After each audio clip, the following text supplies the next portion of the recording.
하나님께 제단을 쌓고 제사를 드림으로 나아갔습니다. 그런데 이들의 마음은 하나님을 예배한 것이 아니라 하나님에게서 떠난 우상에게 제사를 드리고 있는 것을 우리에게 보여줍니다. 북이스라엘 백성들의 이러한 모습은 매우 큰 문제라고 할 수 있는데요, 그보다 더 큰 문제가 있었습니다. 그것은 가시적인 행위, 거짓과 속임수였습니다. 하나님과 이웃들에게 거짓과 포악을 행하는 일을 서슴없이 행하고 있는 것을 우리에게 보여줍니다. 오늘 본문 호세아 11장 12절에서 12장 14절 말씀은 야곱의 예를 들어서 북이스라엘에게 하나님의 은혜와 축복을 간절히 구할 것을 우리에게 촉구하고 있는데요, 야곱의 인생이 어떠한지를 살펴보면서, 그리고 이스라엘 백성들에게 속이는 초와 같은 인생을 살지 말라고 말씀하신 주의 뜻을 바르게 이해하면서 오늘 본문의 말씀을 함께 살펴보기를 원합니다. 이스라엘 백성들은 이웃과의 관계 속에서 거짓과 속임수를 일삼는, 그리고 종교적인 행위 속에서도 온전하게 하나님을 예배하지 않고 우상에게 그들의 마음을 향하고 있는, 하나님이 분명히 살아계심에도 불구하고 그들을 인도하셨고 그들 곁에 계심에도 불구하고 그들은 아랑곳하지 않고 하나님이 아닌 우상에게로 마음을 돌이키는 헛된 모습을 우리에게 보여주고 있습니다. 하나님의 은혜를 얻으려면 오늘 우리가 어떻게 해야 되는지를 말씀해주고 있는데요, 오늘 본문에서 야곱을 통해서 말씀해주고 있잖아요. 야곱은 울며 불며 하나님과 씨름하면서 주께 은혜 입기를 간절히 사모하고 있습니다. 여러분, 오늘 이스라엘 백성들이 그렇게 하나님 앞에 나아가도록 호세아 선지자가 외치고 있고요, 또한 오늘 우리의 삶 또한 야곱이 간절하게 주의 은혜를 사모했던 것처럼 그렇게 하나님 앞으로 나아갔으면 좋겠습니다. 우리를 찾아오시는 하나님이 우리를 찾아올 이유가 없었고 찾아오실 필요가 없었음에도 불구하고 하나님이 우리를 찾아오셨고 우리에게 말씀하신 이유가 무엇일까요? 이스라엘 백성들을 찾아오셔서 야곱과 같이 절실히 하나님의 은혜를 사모하라고 말씀하신 이유가 무엇일까요? 하나님은 이스라엘 백성들을 진정으로 자녀로 여겼다는 것입니다. 진심으로 그 백성들을 사랑하셨다는 것이죠. 그렇기에 그 백성들에게로 향하였고 그들과 함께 있기를 원하였고 그들의 죄악된 삶에서 돌이키기를 원했던 간절한 주님의 마음을 우리는 찾아볼 수 있는 것입니다. 오늘 본문의 1절 말씀을 함께 볼까요? 12절은 자막이 없지만 우리 12절과 1절 말씀 같이 읽겠습니다. 에브라임은 거짓으로, 이스라엘 족속은 속임수로 나를 애워쌌고, 유다는 하나님 곧 신실하시고 거룩하신 자에게 대하여 정함이 없도다. 에브라임은 바람을 먹으며 동풍을 따라가서 종일토록 거짓과 포악을 더하여 아수르와 계약을 맺고 기름을 애굽에 보내도다. 아멘. 여기서 등장하고 있는 에브라임이라고 하는 이름은 이스라엘 백성들의 전체를 뜻하는 말입니다. 에브라임은 이스라엘 백성들을 전체를 뜻하는 말. 그런데 1절에서 에브라임은 바람을 먹으며라고 되어 있는데요, 이 말씀의 뜻은 무익한 것을 전적으로 소망하고 있는 이스라엘 백성들을 지적하는 은유적인 표현이라고 할 수 있습니다. 먹으며라고 하는 이 말씀은 어원상 목초지에서 목자가 양떼에게 풀을 먹이도록 돌보는 행위를 표현해주는 동사라고 할 수 있는데요, 이스라엘을 마치 풀을 뜯어 먹는 것 같은 그런 소와 같이 묘사하고 있지만 실제로 이 성경에서 우리에게 보여주고자 하는 게 뭐냐면 이스라엘의 목자 역할을 할 것을 말씀해 주는 거예요. 풀을 뜯어 먹는 자가 아니라 이스라엘의 진정한 목자가 되어서 그 풀을 뜯어 먹는 양떼들을 바르게 인도해 가기를 주님께서 이스라엘 백성들에게 원하고 있다고 하는 것입니다. 오늘 하나님이 우리에게 원하시는 것도 마찬가지입니다. 우리가 그냥 이곳저곳 배회하는 자, 형식적으로 신앙생활을 하는 자가 아니라 온전한 그리스도인으로서 진정한 목자의 마음으로 양 한 마리를 잃어버리지 않게 하기 위해서 그 양들이 푸른 초장 푸른 시냇가로 인도받게 하기 위해서 몸부림치는 자, 그 양들을 위해서 생명을 아낌없이 내어줄 수 있는 자, 그리고 푸른 초장을 찾아서 그 양떼 무리들을 인도해 갈 수 있는 자를 주님은 찾고 계시다고 하는 겁니다. 에브라임은 마치 목자가 양들을 통제하고 지휘하듯 바람을 그렇게 하려고 한다는 비난의 메시지를 오늘 우리에게 말씀해주고 있어요. 주님이 원하신 것은 진정한 목자이지만 지금 이스라엘 백성들은 목자와 같은 행세를 하고 있다고 하는 거예요. 그래서 바람을 통해서 자기들이 마음대로 하려고 하는 그 뜻을 지금 보여주고 있다. 그래서 이 모습을 하나님이 이스라엘 백성들 향하여서 비난하고 있음을 오늘 성경은 말씀해 줍니다. 이스라엘은 인간이 할 수 없는 일을 하려고 합니다. 사람으로서 할 수 없는 일을 하려고 하는 것은 매우 무익한 것이죠. 무모한 짓입니다. 내가 할 수 없는데 왜 그 일을 하려고 몸부림칩니까? 여러분, 우리는 내가 할 수 있는 것도 최선을 다해 노력하지만 제대로 할 수 없는 자들입니다. 그래서 우리는 주님의 은혜가 필요한 것이죠. 내가 할 수 없는 영역까지 내가 하려고 하니까 문제가 되는 겁니다. 그 할 수 없는 영역은 하나님께 맡겨야 되는 것이죠. 주의 은혜를 구하면 되는 것입니다. 주의 도우심을 간구하면 되는 것이지요.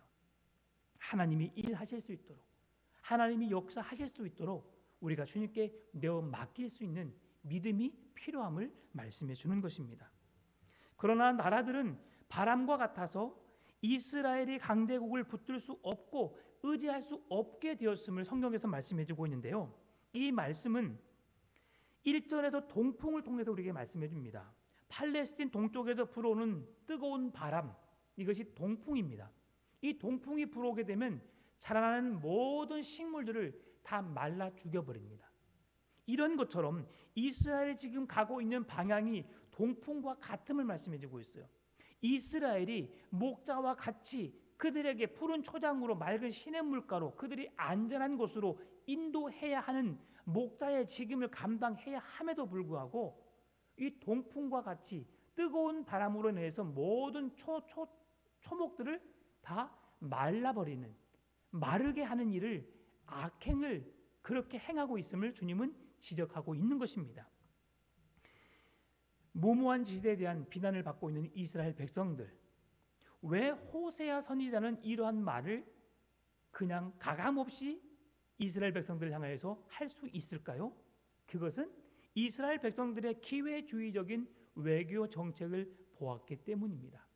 그 외교 정책이 1절 하반절에서 말씀해 주는데요. 아수르와는 계약을 맺고 기름을 애굽에 보내도다라고 말하는 거죠. 이스라엘이 아수르와는 동맹을 맺고 있고 애굽에는 기름을 통해서 조공을 바치면서 그 강대국에게 자기들의 생명을 부지하기 위해서 애를 쓰고 있는 모습을 보여주고 있는 거예요. 여러분, 이스라엘 백성들이 의지해야 할 분이 누구십니까? 하나님입니다. 하나님이 그들의 하나님이시고 그들을 안전하게 지켜주시며 다른 나라들로 인하여서 그들을 보호하시고 이끄실 분은 하나님 한 분밖에 없습니다. 그런데 이들은 지금 아수르와 동맹을 맺고 안전한 나라로 약속받고 있고 또한 애굽에 끊임없이 조공을 바치면서 우리를 도와줄 것을, 보호해 줄 것을 요청하고 있습니다. 그런데 성경을 보게 되면 이 강대국들은 이스라엘 나라에 아무런 관심이 없어요.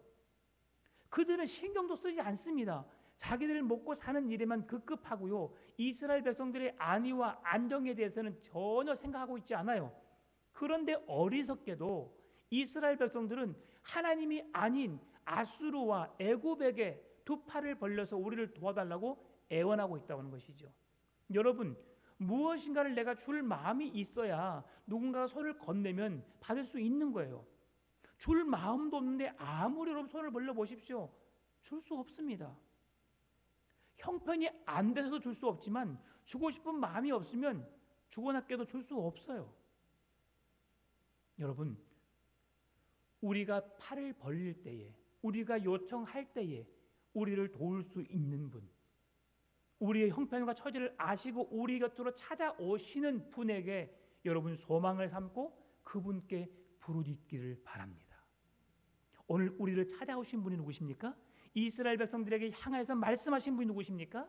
전능하신 만군의 여호와 하나님이세요. 여러분, 그분께만 소망이 있는 거예요. 그분이 그 이스라엘이라는 나라를 안전하게 지켜주실 것입니다. 그런데 그 이스라엘은 그들에게 아예 이스라엘 하나님께 대한 관심이 없어요. 하나님께로 향하지 않습니다. 이것이 지금 이스라엘 백성들의 현 주소인 것이죠. 지금 이스라엘은 아수르와 애굽에 의해서 놀아나고 있어요. 그들을 의지하는 것은 뭐냐면 불을 가지고 장난하는 것과도 같은 뜻입니다. 다시 말하면 내가 불을 가지고 있기 때문에 어떠한 상황 속에서 내가 자칫 잘못하게 되면 그 불이 큰 불로 이루어져서 우리를 쑥대밭으로 만들 수 있는 상황이라고 하는 것이죠. 그런데 이스라엘 백성들은 그 상황을 몰라요. 그리고 그 나라의 힘을 의지하는 것이 자기들이 안전하다고 생각하는 것입니다. 결국 이들은 그 나라를 붙잡고 그 나라를 의지함으로 어떻게 됩니까? 그 나라의 속국이 되어버려요. 북이스라엘은 아수르에 의해서 뿔뿔이 흩어지게 되고 그 민족성을 말살시키는, 민족성을 잃어버리게 되는 아픔을 겪게 하죠. 이런 이유가 왜 그렇습니까? 그들이 하나님을 의지해야 함에도 불구하고 하나님을 의지하지 않았던 이유로 인해서 하나님이 내리신 재앙과 같은 것이었습니다. 하나님의 백성들이 고통과 신음 속에서 그렇게 부르짖고 하나님께 도움을 요청했던 곳이 어디였어요? 애굽이었거든요. 그런데 그 애굽이라는 나라에 팔을 벌려 우리를 도와달라고 조공을 바치면서 애원하고 있다고 하는 것이죠. 그 고통 속에서 신음하면서 하나님 우리에게 구원을 허락해 주시라고 부르짖었던 그 부르짖음은 온데간데였고 우리가 살 수 있는 유일한 길은 아수르와 애굽에 손을 벌리는 일이다. 이처럼 어리석은 일은 없는 줄 믿습니다. 여러분, 우리의 생명을 붙드시는 분이 누구십니까? 하나님이십니다. 우리의 앉고 일어서는 것, 먹고 눕는 것, 우리의 건강도 우리의 생명도 지켜주신 분이 하나님이십니다. 여러분, 오늘 잠자고 일어나서 내가 어떻게 될지 우리는 알 수 없어요. 그래서 주께 은혜를 간구하는 것입니다. 주님, 나의 앉고 일어섬이 주의 은혜로 인하여서 시작되게 하시고 아침에 생명을 주셔서 일어나게 하여 주신 하나님, 저녁에 잠잘 때도 주의 은혜로 내가 누울 수 있는 그 은혜로 감사하며 살게 달라고 여러분 기도해 주시기 바랍니다. 운전할 때도 어느 곳을 갈 때도 많은 사건과 사고, 재난과 재해로부터 우리를 보호하실 분은 하나님밖에 없어요. 여러분, 그분께 소망을 두시기를 바랍니다. 오늘 본문의 말씀을 보게 되면 이스라엘 백성들은 착각 가운데서 벗어나지 못하고 있습니다.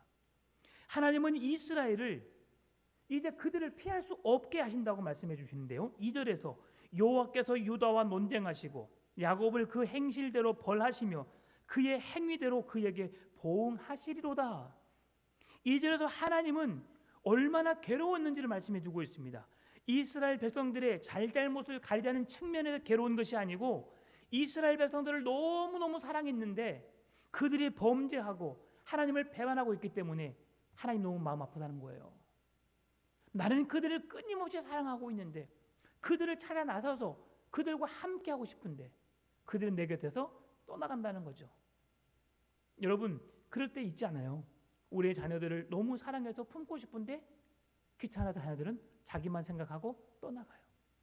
그렇게 키워놨더니 결혼하고 나니까 쳐다보지도 않아요. 왜? 그것이 자식의 인생이죠. 새로운 가정으로부터 출발이지만 하나님은 그래도 그들과 함께 있기를 원하는 것이죠. 자식들은 뭐 외부로 다른 데로 가는 것은 아니지만 그러나 우리가 그런 것을 보면서 가끔은 서운할 때가 있잖아요.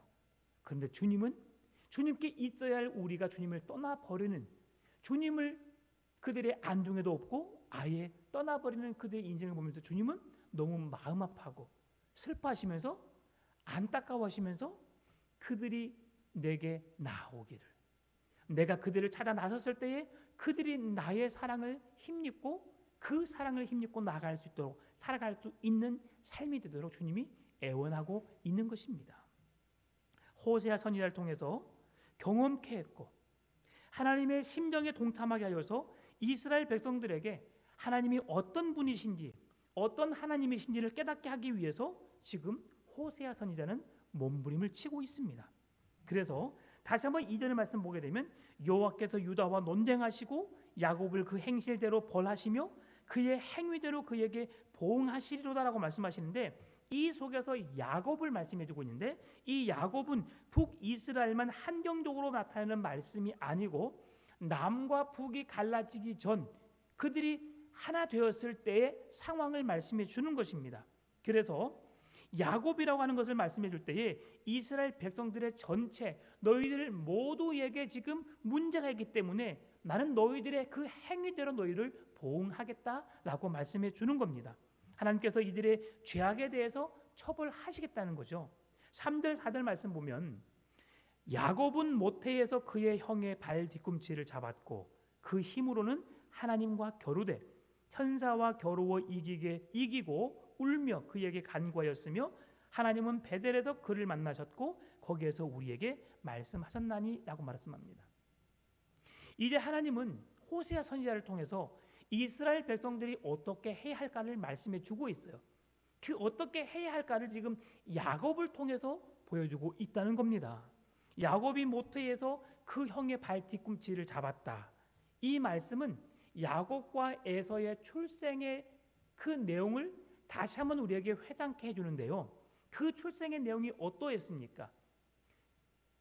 그의 아버지 이삭에게 어머니 리브가의 몸에 쌍태가 있는 거예요. 쌍둥이가 있는 거죠. 그리고 그 형 에서와 야곱인데 태중에서부터 그들은 서로 싸웠다고 했습니다. 왜? 장자권을 차지하기 위해서.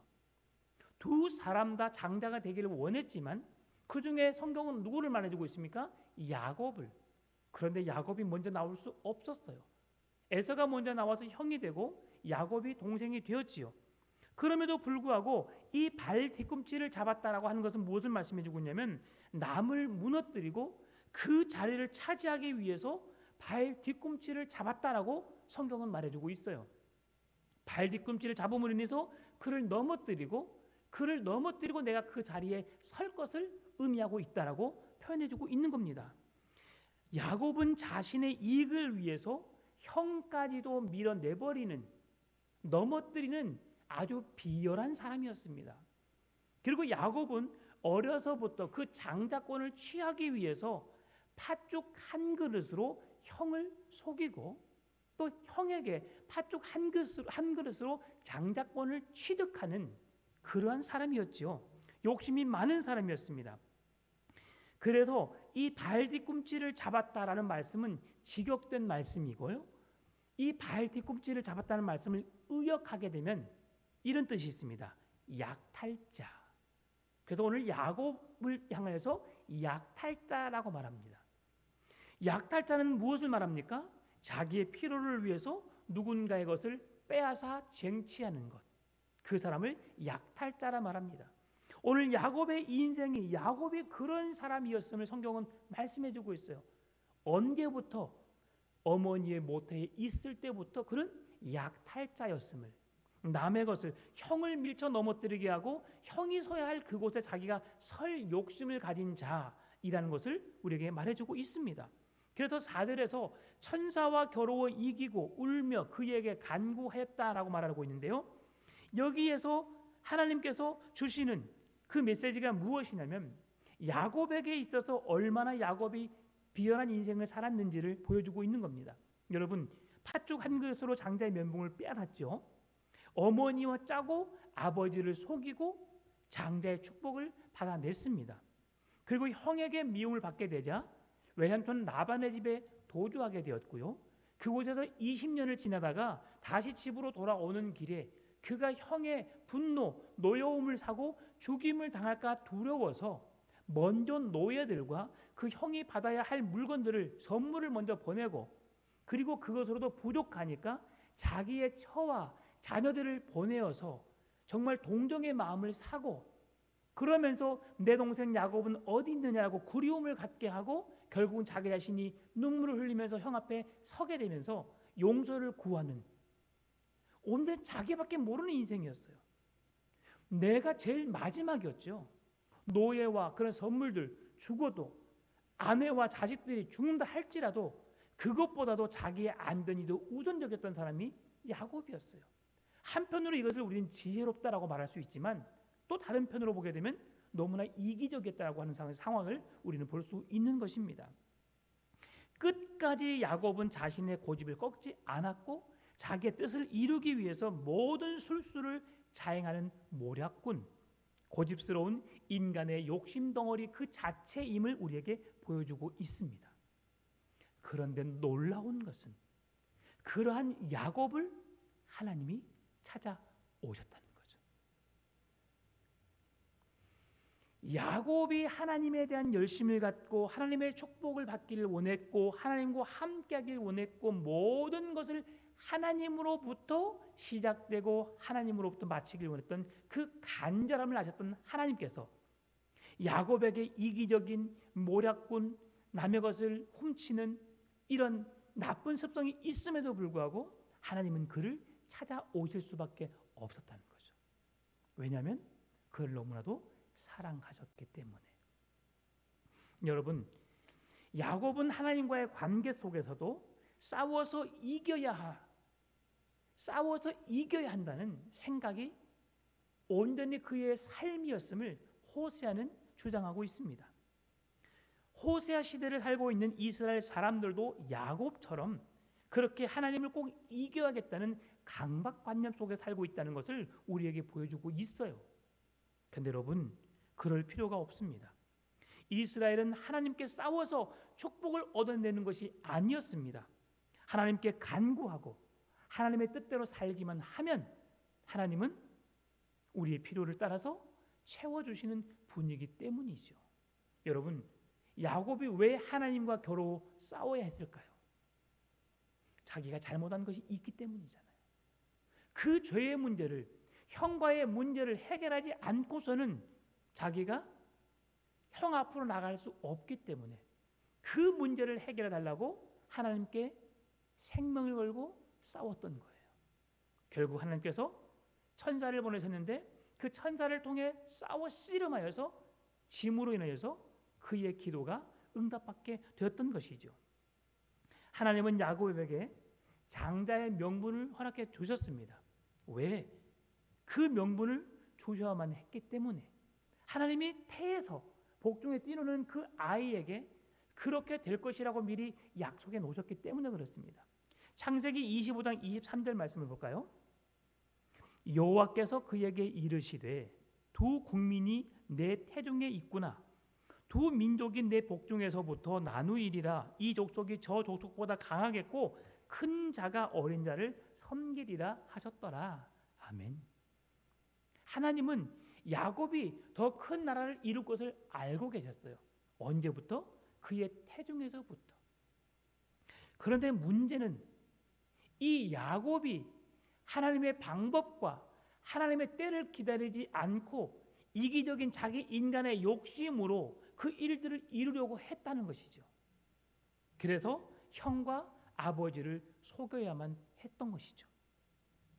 지금 우리가 이삭을 살피는 시간은 아니지만 여러분, 이삭에 대해서 잠깐 살펴보게 되면 이삭은 어떤 사람이었습니까?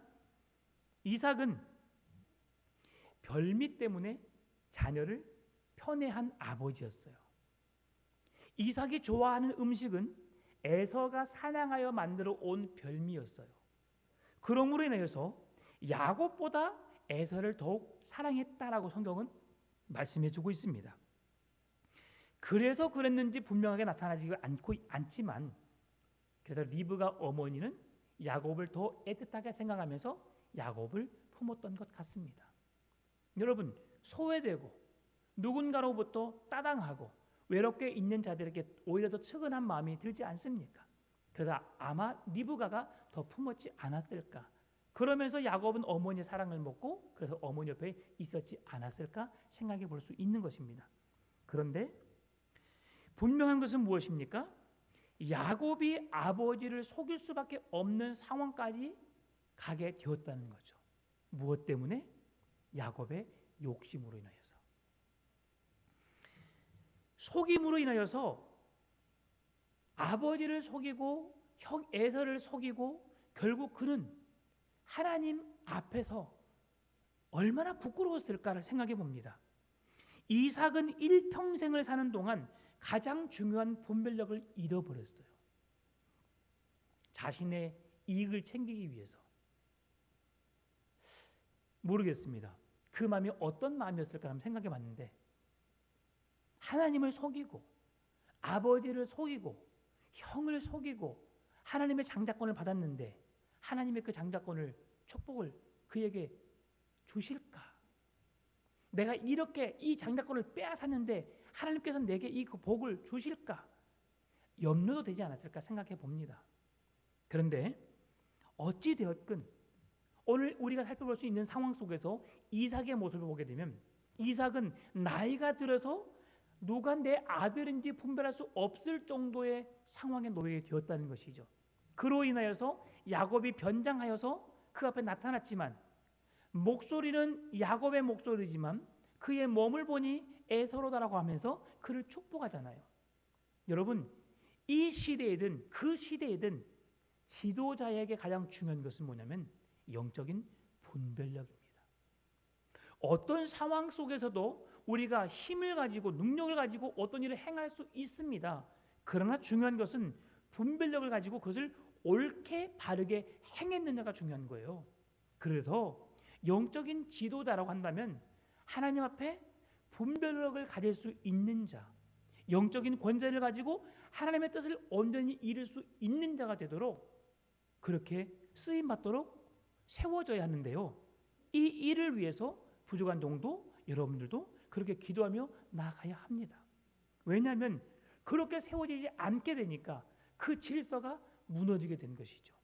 결국은 그렇게 되는 것이 하나님의 뜻이었지만 우리가 보기에는 그것이 자연스럽지 못한 모습으로 나타날 수, 보일 수 있다는 것입니다.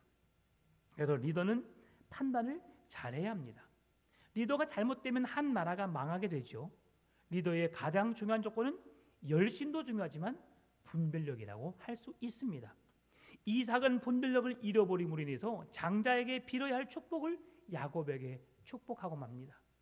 이제 뒤늦게 사냥에서 끝나서 돌아온 에서가 별미를 만들어서 아버지에게 갖다 줍니다. 너는 누구냐? 아버지의 장자 에서입니다. 이때 이삭이 부들부들 떱니다. 내가 잘못했구나. 내가 제대로 분별하지 못해서 내가 해야 할 일을 행하지 못했구나 라고 하면서 두려움에 사로잡혀서 부들부들 떠는 것이죠. 그런데 이 상황을 보면서 끔찍한 일이 벌어지죠. 어떤 일이 벌어집니까? 형제가 형제를 죽이려고 하는 그런 마음을 어머니 리브가가 부엌에서 듣게 됩니다. 이대로 놔뒀다가는 둘 다 죽게 되겠구나. 그래서 야곱을 불러서 외삼촌 집으로 내보내게 됩니다.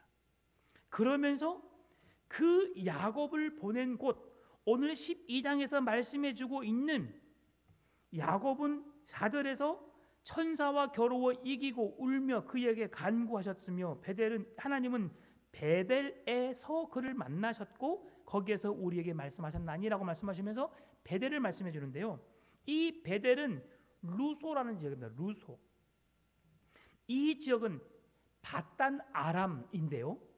바단 아람에서 이제 그가 자기 집을 떠나 처음으로 바단 아람으로 향하게 되었고요. 그리고 바단 아람으로 향하는 가운데 루소라는 곳, 오늘 본문에 어디입니까? 베델에 도착하게 되죠. 그러면서 그 도망자의 인생에서 루소라는 곳에서 야곱은 인류 최초의 노숙자가 됩니다. 여러분, 우리가 계속 지난 시간에도 나그네 환대법 들어보셨잖아요. 나그네 환대법. 그래서 그 사람이 그 동네에 들어왔을 때에 그를 맞이해 줘야 되는데, 이 야곱이 외삼촌 집으로 가기 위해서 아람 들녘에 지금 머물러 있는 거죠. 근데 그곳에서 이제 외삼촌 집에 가는 도중에 그곳에 멈춰 있는데 그 누구 하나 나그네인 이 야곱을 돌아보지 않습니다. 여러분, 철저하게 하나님은 야곱이 혼자 있는 시간으로 만들어버려요. 그 누구도 그를 찾아오지 않고 그를 만나주지 않고 그렇게 사랑의 손길을 끊임없이 그를 향하면서 그를 도왔던 어머니의 손길도 미치지 못할 그곳으로 하나님이 내버려 가십니다. 그러면서 철저하게 그곳에서 어려움을 겪게 하시죠. 나는 혼자야. 나는 이제 아무것도 할 수 없어. 두려움과 외로움 속에서, 고난과 고독 속에서 그렇게 힘들어야 할 그때에 꿈인지 환상인지 모르지만 그것 가운데 하나님께서 천사를 통해서 천사들이 살았다를 왔다 오르락 내리락 하는 환상을 보여주시오. 그리고 그곳에서 하나님께서 야곱의 인생에 개입해 주시는 놀라운 은혜가 그의 삶에 나타나게 됩니다. 여러분, 창세기 28장 10절에서 15절 말씀이에요. 야곱이 브엘세바에서 떠나 하란으로 향하여 가더니 한 곳에 이르러는 해가 진지라.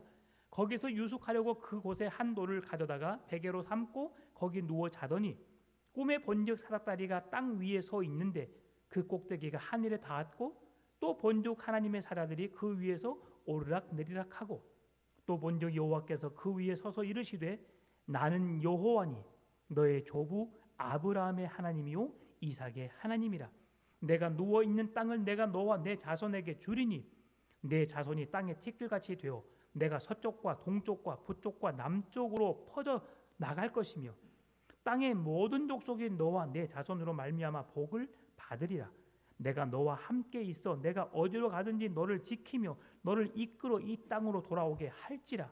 내가 내게 허락한 것을 다 이루기까지 너를 떠나지 아니하리라 하신지라. 여러분, 야곱이 혼자인 것처럼 모두가 나를 외면하고 나를 버린 것처럼 그렇게 느껴지지만 결국 그 자리에 누가 찾아오셨어요? 하나님이 찾아오신 거예요. 그리고 그의 외로움을, 그의 고통스러움을, 그의 부질없음을 주님이 위로해 주시고 그와 함께 하셔 주시고 그에게 힘과 소망이 되어 주신 것입니다. 야곱의 인생 가운데 드디어 하나님의 임재하심으로 영적인 눈이 열려지는 광경이 펼쳐지게 된 것입니다. 다시 한번 15절 말씀 보게 되면 내가 너와 함께 있어 네가 어디로 가든지 너를 지키며 너를 이끌어 이 땅으로 돌아오게 할지라. 내가 내게 허락한 것을 다 이루기까지 너를 떠나지 아니하리라. 여러분, 이 말씀을 깊이 묵상할 수 있기를 바라요. 하나님이 우리에게 주신 축복 중에 이 말씀처럼 위대한 축복이 또 있을까요? 내가 너와 함께 있어 네가 어디로 가든지 너를 지키며 너를 이끌어 이 땅으로 다시 돌아오게 할 거라. 내가 내게 허락한 것을 다 이루기까지 내가 너를 떠나지 아니하리라. 여러분, 이 축복이 여러분의 가정과 삶에 넘쳐나게 되기를 축원합니다. 하나님이 나와 함께 하시면, 하나님이 나를 찾아오시면 우리는 모든 문제가 해결되는 줄 믿습니다. 그런 은혜가 우리에게 임해야 합니다. 야곱은 보이는 것을 목적으로 삼고 살았습니다. 그것을 얻기 위해서 보이는 것을 모든 걸 동원하여서 그것을 성취하기 위해서 노력했던 자입니다. 그러나 보여지는 것보다도 보이지 않는 하나님께서 그의 가장 큰 힘과 능력이 되어주셨으며 그의 함께하심의 은혜가 얼마나 크고 놀라운지를 깨닫는 순간이 되었습니다. 여러분, 부질없는 우리의 생각, 어리석음을 다 내려놓으시고 주님 앞에 우리의 마음을 내어 드리십시다. 주님이 인정하시는 그 삶을 살아가십시다. 창세기 28장 16절 야곱이 잠에 깨어 이르되 여호와께서 과연 여기 계시거늘 내가 알지 못하였도다. 20절 21절 야곱이 서원하여 이르되 하나님이 나와 함께 계셔서 내가 가는 이 길에서 나를 지키시고 먹을 떡과 입을 옷을 두시어 내가 평안히 아버지 집으로 돌아가게 하시오면 여호와께서 나의 하나님이 되실 것이요라고 말합니다. 참 재미있는 말씀이 나와요. 21절 말씀입니다. 여러분, 하나님께서 15절에서 그렇게 내가 너와 함께 해주겠다, 내가 너를 지켜주겠다, 너를 집으로 돌아오게 해주겠다라고 축복의 메시지를 주시는데 야곱의 믿음은 어린 아이와 같은 초신자와 같은 믿음의 고백을 하는 거예요. 그게 뭡니까? 하나님이 나를 도와주시면 내가 하나님을 나의 하나님으로 인정하겠습니다 라고 하는 그 고백인 거예요. 여러분, 하나님이 함께 해주시겠다고 말씀하셨음에도 불구하고 야곱에게는 확신이 없었던 것 같아요. 왜? 잘못을 많이 했으니까. 그런데 하나님의 약속을 그가 온전히 믿지 못하였지만 그럼에도 불구하고 하나님은 야곱에게 찾아오셨고 야곱을 통해서 놀라운 일을 행하셨던 것을 우리에게 말씀해 주고 있습니다. 결국 야곱이라는 그 이름을 하나님은 이스라엘이라고 하는 민족의 이름으로 그를 바꿔주시면서 그 이스라엘 민족의 정체성을 야곱을 통해서 보게 하셨던 하나님을 우리에게 보여주는 것을 보게 됩니다. 여러분, 하나님을 하나님으로 인정할 줄 아는, 하나님이 우리에게 찾아오셨음에 대한, 하나님이 우리와 함께 하심에 대한 그 은혜를 누리며 살아갔으면 좋겠습니다. 결국 베델에서 만나주신 하나님은 아브라함에게 약속한 약속을 야곱을 통해서 이루신 말씀을 우리에게 주십니다. 창세기 28장 13절 14절 나는 여호와니 너의 조부 아브라함의 하나님이요 이삭의 하나님이라. 내가 누워있는 땅을 내가 너와 내 자손에게 주리니 내 자손이 땅의 티끌같이 되어 내가 서쪽과 동쪽과 북쪽과 남쪽으로 퍼져나갈지며 땅의 모든 족속이 너와 내 자손으로 말미암아 복을 받으리라. 이 말씀은 아브라함에게 너는 복의 근원이 될지라 라는 말씀과 동일한 메시지입니다. 너는 네 자손으로 말미암아 복을 받으리라. 이것은 아브라함에게 약속하셨던 너는 복의 근원이 될지라는 말씀이 그대로 이루어지게 됨을 말씀해 주는 것입니다. 어떻게 이런 일들이 이루어질 수 있을까요? 하나님이시기 때문에, 하나님이시기 때문에 이 일들이 이루어질 수 있는 겁니다. 모든 인류의 역사, 모든 이 세상의 역사를 이끌어 가시는 하나님께서 이 세상의 역사의 주인이시기 때문에 가능했던 것이죠. 그 역사를 하나님께서 써 내려가시기 때문에 오늘 야곱에게 너는 복의 근원이 될지라, 복이 될지라라고 하신 말씀을 하실 수 있다는 것이죠. 여러분, 하나님은 오늘도 우리에게 그 크고 놀라운 은혜를, 그 크고 놀라운 복을 우리에게 주실 수 있는 분이십니다. 그 하나님께 소망을 두십시다. 오늘 다시 본문 돌아와서 5절 6절 호세아 12장 5절 6절 여호와는 만군의 하나님이시라. 여호와는 그를 기억하게 하는 이름이니라. 그런즉 너의 하나님께로 돌아와서 인애와 정의를 지키며 항상 너의 하나님을 바랄지니라. 그 하나님을 통해서 우리에게, 야곱을 통해서 하나님이 어떠한 분이신지를 우리에게 보여주셨고 우리가 어떻게 행해야 할지를 오늘 보면 5절 6절에서 말씀해 주고 있는 것입니다. 너의 하나님께로 돌아와서 인애와 정의를 지키며 항상 너의 하나님을 바랄지니라. 여러분, 우리가 얼마나 빨리 우리의 믿음을 이루느냐 중요하지만 하나님이 원하시는 것은 속도가 아닙니다. 하나님 우리에게 원하시는 것은 바른 방향입니다. 우리가 어디로 나가고 있는가, 어디로 향하고 있는가, 우리가 잘못된 길로 가게 되면 그곳으로부터 돌이켜서 바른 방향으로 나가기를 주님이 원하시고 계신다는 것이지요.